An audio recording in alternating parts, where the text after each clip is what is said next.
feeling.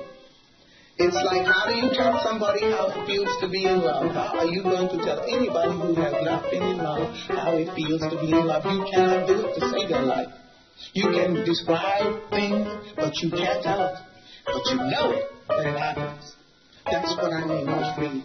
I've had a couple of times on stage when I really felt free. And that's something else.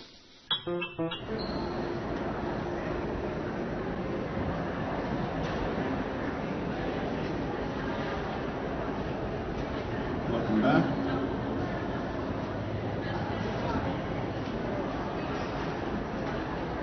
Okay, the next Sorry about that.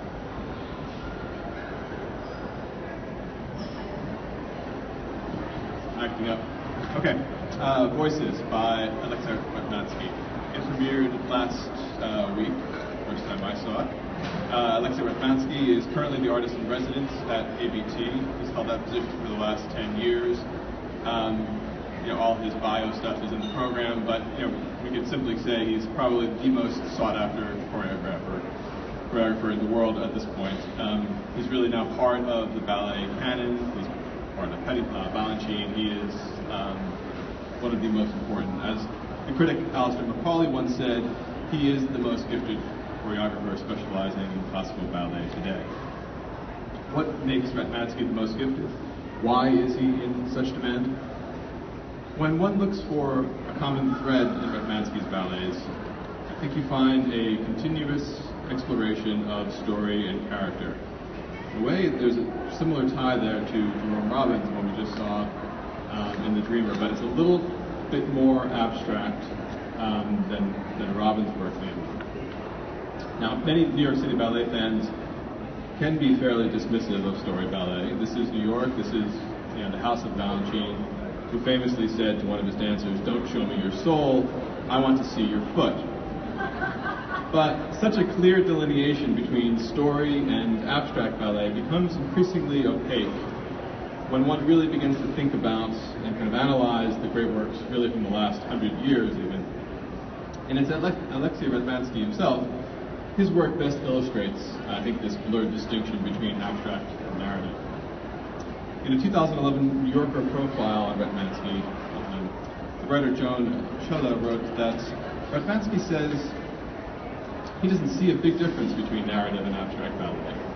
He points out that the most valued sections of what are thought of as narrative ballets, for example, the Rose Adagio or the vision scene from The Sleeping Beauty, are in fact abstract dance. Likewise, a lot of what we think of as abstract dance, for instance, Balanchine's Serenade, seems to have a story. For him, Ratmansky, both narrative and non-narrative dance spring from the same source, the music. Now, what music has Ratmansky been using before tonight's ballet? Before tonight's ballet, he's really been focusing heavily on Russian composers, Stravinsky, Prokofiev, and notably Shostakovich. He has used Shostakovich now in over 7 ballets.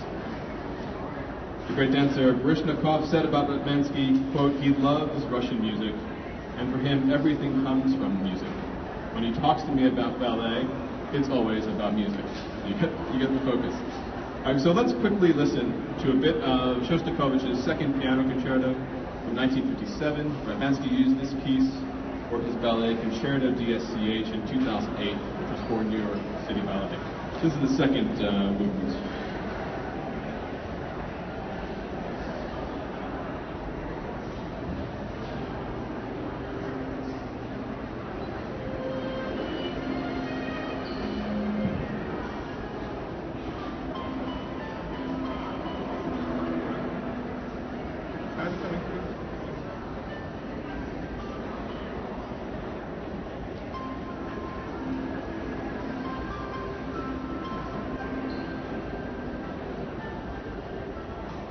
Okay, so if you could hear it, the audio quality is not great, sorry. But there's so much emotional content. There's a lot of rich, kind of sinewy material for dancers to explore, to kind of build into the characters that they're working on. So next, we're going to listen to Voices and Piano number 8. This is the Bonnie Barrett track by Peter Alpinger, composed in 2011. music, some of the music you're going to hear tonight.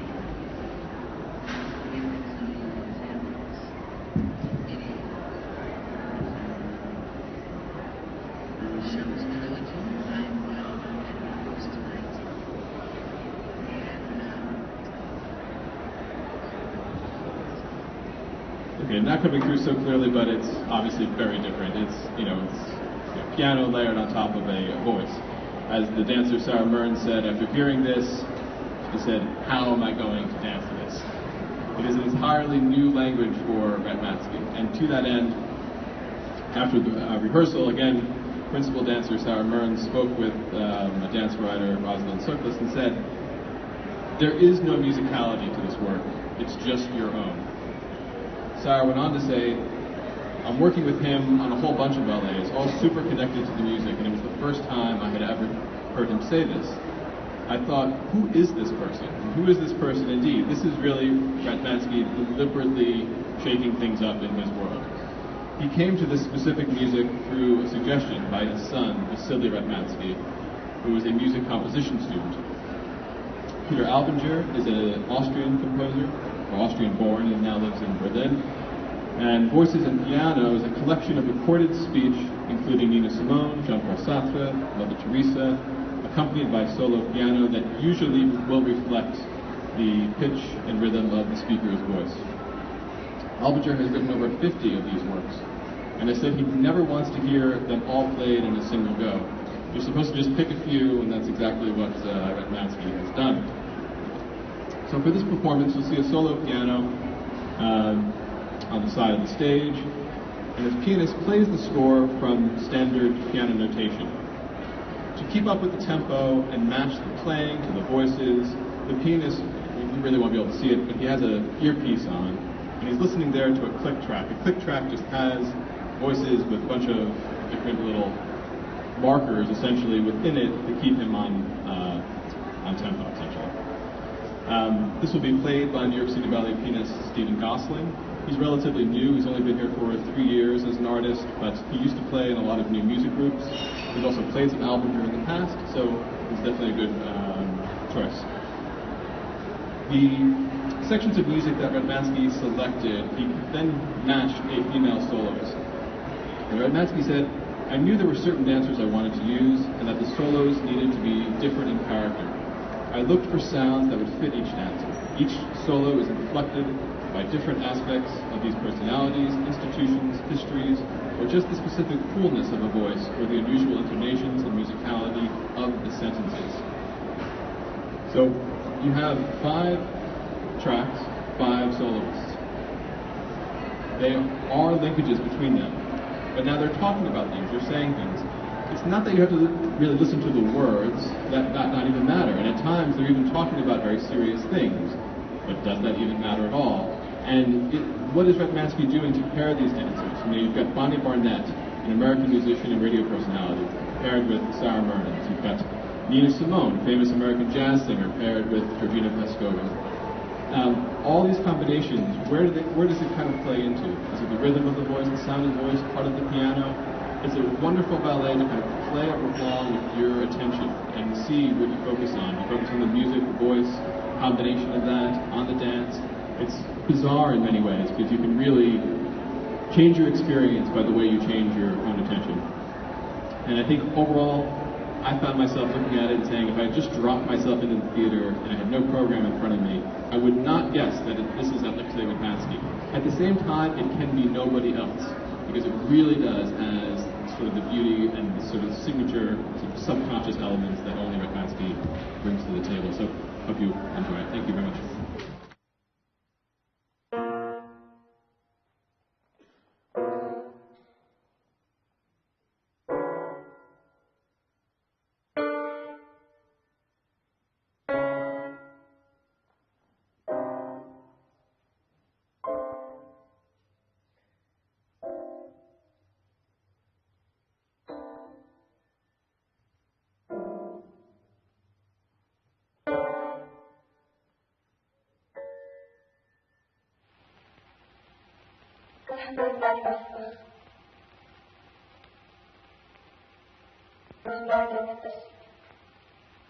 Thank you. つも職場を変えてきたんです。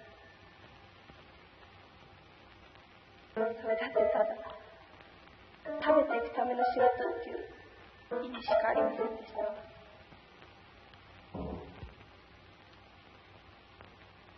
私何かこの体も心も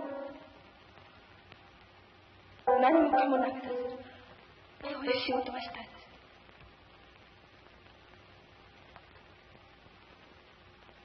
家を出るとき、父が言いました。華やかに見える自由の裏には苦しい犠牲と責任があることを知るって、そういう私、そういう仕事が欲しいです。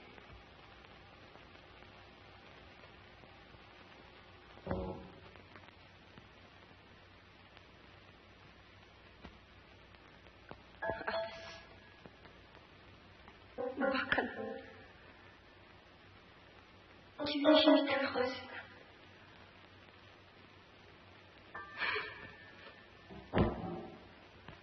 厚かましいのね、本当に。いや、もういいのよ。ただ心配なんですけれど、お母さんがこれは何でもないことかもしれないのよ。ただ野上さんがこういう事務所にいらしていいのかしらと思って。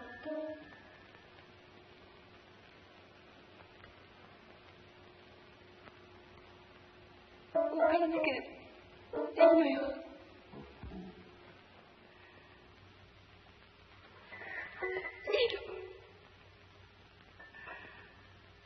私は平気よ。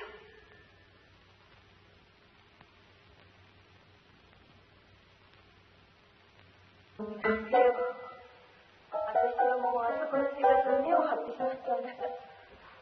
ねおくん、これ見てごらんなさい。このペラもピアノの上に置いてて見らないわ。それで歌の仕事が待ってる村の人たち、特に女の人の生活、あまりひどすぎる。それを少しでも良くするの、私のこれからの生きがい。私は今じゃ農村文化運動の輝きの指導者というわけね。